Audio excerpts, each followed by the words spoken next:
নিজেকে বদলে ফেলেছেন ক্রিকেটার নাঈম শেখ, বদলে ফেলেছেন খেলার ধরন।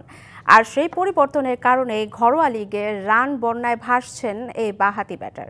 ডিবিসি নিউজকে দেওয়া সাক্ষাৎকারে নাঈম বলেন, জাতীয় দলের ডাকের অপেক্ষায় না থেকে নিজের কাজটা এভাবেই করে যেতে চান তিনি। ক্রিকেটার নাঈম শেখের আন্তর্জাতিক ক্রিকেট ক্যারিয়ার 2019 সালে শুরু হয়ে থমকে গেছে 2022-এ। এর মাঝে এক টেস্টে 24, 8 ওয়ানডেতে 95 এবং 35 টি-20-তে রান 815। টি-20-তে ভালো করলেও টেস্ট ও ওয়ানডেতে ভালো করতে পারেনি এই বাঁহাতি ওপেনার, স্বীকার করলেন নিজেও। আমি যখন ন্যাশনাল টিম থেকে বাদ পড়ছি, হয়তো ওডিআইতে পারফর্ম করতে পারি না, বাট টি-20তে কিন্তু আমি যে ধরনের উইকেটে খেলছি, এই ধরনের উইকেটে আমি খেলে অত ইউজ টু ছিলাম না, কারণ ইন্টারন্যাশনাল এই ধরনের উইকেটে খুবই কম হয়, খুবই পার্সেন্টেজ কম। একটা চিন্তার বিষয় ছিল যে আমি এইরকম উইকেটে কীভাবে স্ট্রাগল না করে ডোমিনেট করে খেলা যায়।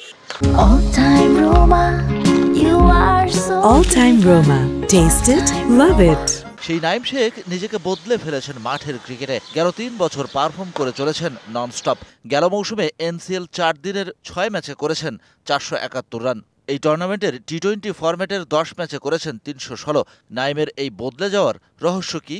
চেষ্টা করতেছি ডোমিনেট করে খেলার জন্য, তো ওই জিনিসটা নিজের ভিতরে ধরে রাখছি যে রেগুলার কনসিস্টেন্সি কিভাবে ভালো খেলা যায় নিজের ভিতরে। যত বেশি ডিসিপ্লিন থেকে যখন যে ফরম্যাট আসবে ওই ফরম্যাটটা এনজয় করে ভালো বেস্ট পারফরমেন্স ডেলিভার করা যায়, ওই জিনিসগুলি নিজের ভিতরে গ্রো আপ করতেছি।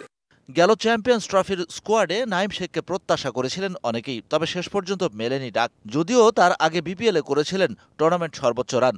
এই বাঁহাতি বললেন, নিজেকে সবসময় তৈরি রাখাই তার কাজ। বড় ইনিংস খেলার জন্য মাইন্ডসেটটা ওইভাবে গ্রো আপ করছি কীভাবে, কারণ ওয়ানডে তো এমন না যে 200 রিচ করা যায় না, 220 করা যায় না।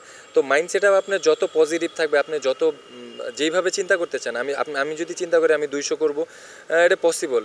চলমান ডিপিএলও সমান তালে চলছে নাঈম শেখের ব্যাট। ঘরোয়া লিগে রাজত্ব করতে থাকা নাঈম শেখ এই মৌসুমে এখনো পর্যন্ত করেছেন 14 ম্যাচে 511 রান।